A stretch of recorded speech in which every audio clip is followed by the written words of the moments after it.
అదరగొట్టే కారం రంగు రుచి ఆచి కారం పొడి.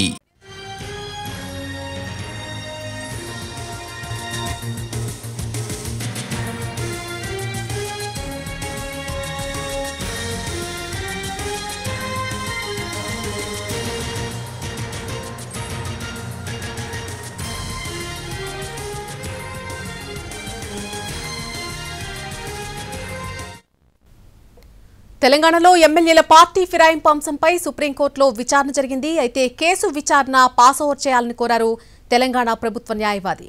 ఈ కేసులో సీనియర్ న్యాయవాదులు ముకుల్ రోహిత్గి, అభిషేక్ సింఘ్వి హాజరవుతారని తెలిపారు. దీంతో కేసును పాస్ ఓవర్ చేసింది ధర్మాసనం. తెలంగాణ స్పీకర్పై ఈరోజు సుప్రీంకోర్టు ఆగ్రహం వ్యక్తం చేసింది. ఎమ్మెల్యేల అనర్హత పిటిషన్లకు సంబంధించి మీరు నిర్ణయం తీసుకుంటారా లేక మేమే తీసుకోవాలంటూ వ్యాఖ్యానించింది సుప్రీంకోర్టు. అంతేకాదు స్పీకర్కు కోర్టు ధిక్కరణ కింద నోటీసులు కూడా జారీ చేసింది. 4 వారాల్లో సమాధానం చెప్పాలని స్పీకర్కు సుప్రీంకోర్టు ఆదేశాలు జారీ చేయడం జరిగింది.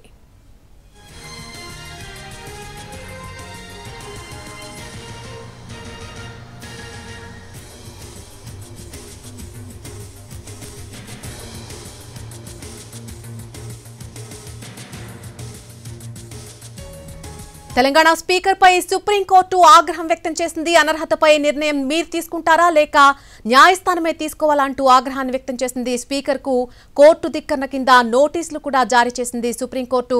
4 వారాల్లో సమాధానం చెప్పాలంటూ కూడా ఆదేశాలు జారీ చేసినట్టుగా తెలుస్తోంది. రోజువారీగా విచారణ జరిపి నిర్ణయం తీసుకోవాలని సీజేఐ సూచనలు జారీ చేశారు. 4 వారాల్లో విచారణ పూర్తి చేస్తామని కోర్టుకు తెలిపారు స్పీకర్ తరపు న్యాయవాదులు. అలాగే తదుపరి విచారణ 4 వారాలకు వాయిదా వేసింది సుప్రీంకోర్టు.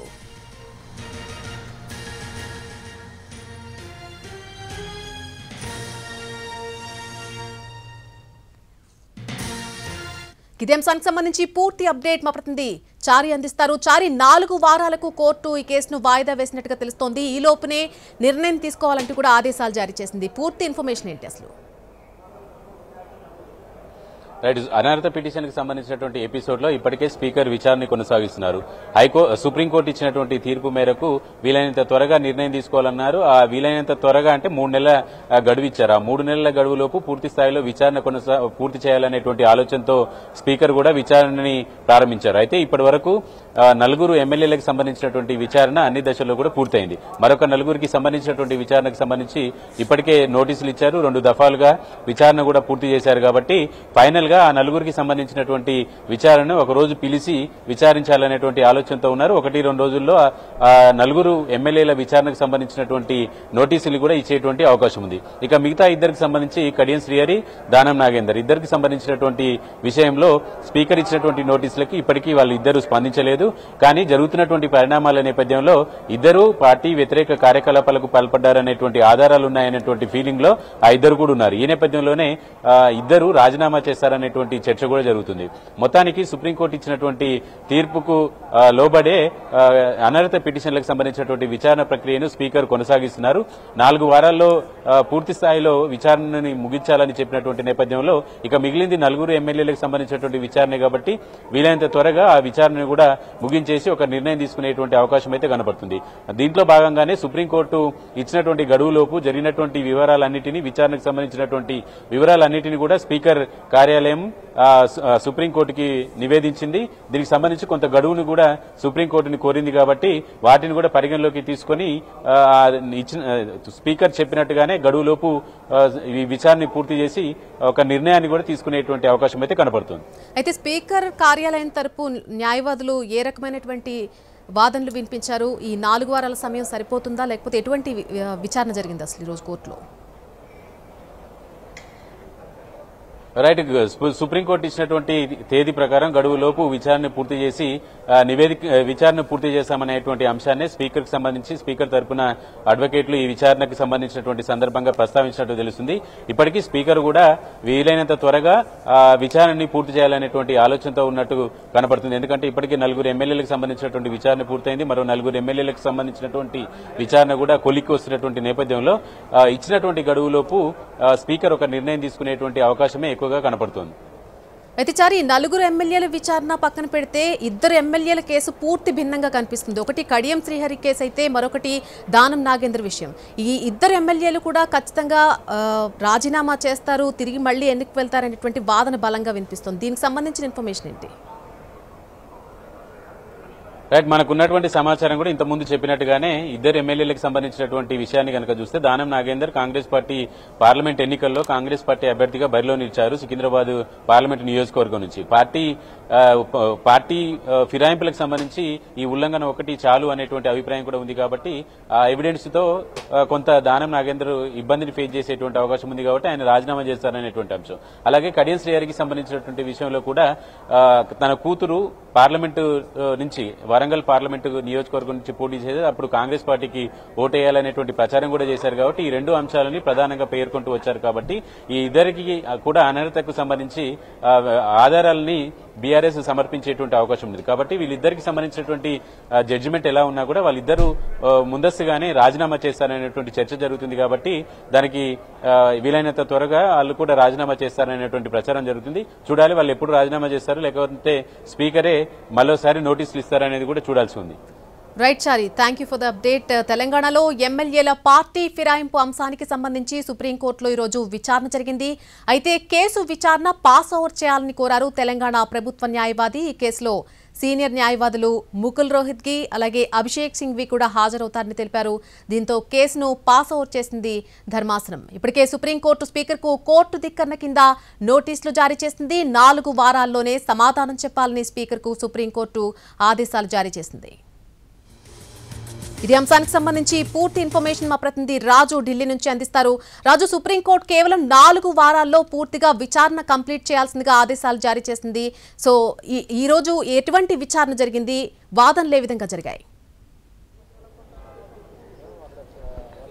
ఎస్ నళిని, తెలంగాణలో పార్టీ ఫిరాయించినటువంటి ఎమ్మెల్యేల విషయంలో ఈరోజు సుప్రీంకోర్టులో కీలక వాదనలు జరిగాయని చెప్పుకోవచ్చు. So chief justice of India B R Gavai సైతం స్పీకర్కు అంటే గతంలోనే జూలై 31వ తేదీన ఆదేశాలు జారీ చేశారు. 3 నెలల్లోగా ఎవరైతే పార్టీ ఫిరాయించారో వాళ్ళను విచారించి చర్యలు తీసుకోవాలని చెప్పాము. అంతేకాదు ఒకవేళ వాళ్ళు సరైనటువంటి సమాధానాలు ఇవ్వకపోయినా, రెస్పాండ్ కాకపోయినా వాళ్ళపైన సస్పెండ్ చేస్తూ ఆదేశాలు కూడా తీసుకోవచ్చు అనేటువంటి విషయాన్ని కూడా స్పష్టం చేశాము. అయినప్పటికీ కూడా 3 నెలల్లో ఎందుకు ఈ విచారణను పూర్తి చేయలేదనే విషయం పైన చీఫ్ జస్టిస్ ఆఫ్ ఇండియా స్పీకర్ను ప్రశ్నించారు. అంతేకాదు ఖచ్చితంగా అంటే ఇప్పటికే ఈ కేసులో BRS working president KTR speaker పైన కోర్టు ధిక్కరణ కేసు ఏ విధంగానైతే పిటిషన్ను సుప్రీంకోర్టులో దాఖలు చేశారు. సో ఆ పిటిషన్ విషయంలో ఖచ్చితంగా ఇది కోర్టు ధిక్కరణ కిందికే వస్తుంది. అందుకోసమే స్పీకర్ ఈ కోర్టు ధిక్కరణకు సంబంధించినటువంటి పిటిషన్ పైన జవాబు కోర్టుకు ఇవ్వాల్సిందనే విషయం స్పష్టం చేశారు. సో రోజువారీగా విచారణ జరపాల్సింది పోయి ఎందుకు 3 నెలల గడువు కూడా సరిపోలేదు అనే విషయాన్ని ప్రశ్నిస్తూనే ఇక పైన 4 వారాల్లోగా విచారణ మొత్తం పూర్తి చేసి చర్యలు కూడా తీసుకోవాలంటూ ఆదేశాలు జారీ చేశారు. సో మీరు చర్యలు తీసుకుంటారా పార్టీ మారినటువంటి ఎమ్మెల్యేల పైన, లేదంటే సుప్రీంకోర్టునే చర్యలు తీసుకోమంటారా అంటూ కూడా ప్రశ్నించారు. అయితే స్పీకర్ తరపున రాష్ట్ర ప్రభుత్వం తరపున సుప్రీంకోర్టులో అటు సీనియర్ అడ్వకేట్స్ అభిషేక్ సింఘ్వి, ముకుల్ రోహిత్గిలు హాజరయ్యారు. ఇప్పటికే స్పీకర్ ఎమ్మెల్యేలకు నోటీసులు జారీ చేశారు. 8 మందిని విచారణ కూడా జరిపారు. అయితే వాళ్ళు ఇచ్చినటువంటి సమాధానాలు వీటన్నిటిని కూడా ఇప్పటికే నోట్ చేసుకున్నారు. మరొక 2 మాత్రమే విచారణ జరపాల్సి ఉంది. అందుకోసమే 8 వారాల సమయం కోరుతున్నామంటూ అభిషేక్ సింఘ్వి కోర్టు ముందు చెప్పారు, తన వాదనలు వినిపించారు. కానీ ఇప్పటికే పూర్తి చేయాల్సింది ఉంటే ఇంకా 8 వారాలు అడగడం సరైనది కాదు, వారం రోజులు మాత్రమే సమయం ఇస్తామని చెప్పి మొదట స్పష్టం చేశారు. కానీ చివరికి 4 వారాల సమయం ఇచ్చారు. ఈలోగా కోర్టు ధిక్కరణకు సంబంధించినటువంటి పిటిషన్ పైన కూడా స్పీకరు పూర్తిగా తన అఫిడవిట్ ను దాఖలు చేయాలనేటువంటి రిప్లై ఇవ్వాలనేటువంటిది స్పష్టం చేస్తూనే మరోపక్క ఈ ఏదైతే ఇచ్చినటువంటి గడువులోగా ఖచ్చితంగా పూర్తి చేయాలి, లేదంటే స్పీకర్ నూతన సంవత్సర వేడుకలు ఎక్కడ చేసుకోవాలో ఆయనే నిర్ణయం తీసుకోవాలంటూ కూడా స్పష్టం చేసినటువంటి పరిస్థితి కనిపించింది. సో ఓవరాల్ గా ఈ గతంలోనే సుప్రీంకోర్టు ఏ విధంగానైతే 3 నెలల గడువు ఇచ్చిందో, అంటే జూలై 31న ఆదేశాలు జారీ చేసినప్పుడు అది అక్టోబర్ 31 నాటికే గడువు ముగుస్తుంది. సో ఆలోగా పూర్తి చేయాల్సింది పోయి దీన్ని ఆలస్యం చేయొద్దు అనే విషయాన్ని కూడా స్పష్టం చేశారు. మరోవైపు బీఆర్ఎస్ పార్టీ తరఫున ఇక్కడ మరో పిటిషన్ కూడా దాఖలు చేశారు, రిట్ పిటిషన్.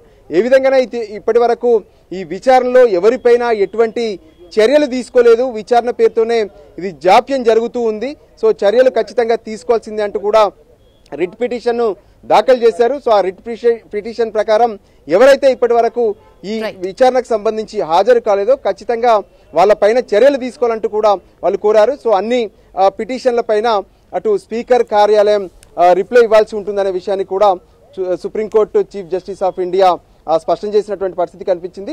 ఫైనల్ గా స్పీకర్ కు కోర్టు ధిక్కార పిటిషన్ పైన నోటీసులు కూడా జారీ చేశారు. సో ప్రస్తుతం ఈ కేసుకు సంబంధించి అయితే ఖచ్చితంగా ఇక ఈ గడువు ఇచ్చినటువంటి లోపల స్పీకర్ ఎమ్మెల్యేలను విచారించి చర్యలు తీసుకోవాలి, లేదంటే తదుపరి విచారణలో తాము పూర్తిగా నిర్ణయం తీసుకుంటామన్నారు. సో ఇప్పుడు జస్టిస్ బిఆర్ గవాయి ఈ నెల 23వ తేదీన రిటైర్ అవుతున్నారు. సో తదుపరి విచారణ ఖచ్చితంగా ఏదైతే కొత్త జస్టిస్ సూర్యకాంత్ విచారణ జరిపే అవకాశం ఉంటుంది, అప్పుడు ఎటువంటి నిర్ణయం తీసుకుంటారు, సో ఇప్పుడు స్పీకర్ ఏ విధంగా విచారణ జరిపి నిర్ణయాలు తీసుకుంటారు అనేది వేచి చూడాల్సి ఉంటుంది. Right Raju, thank you for the info.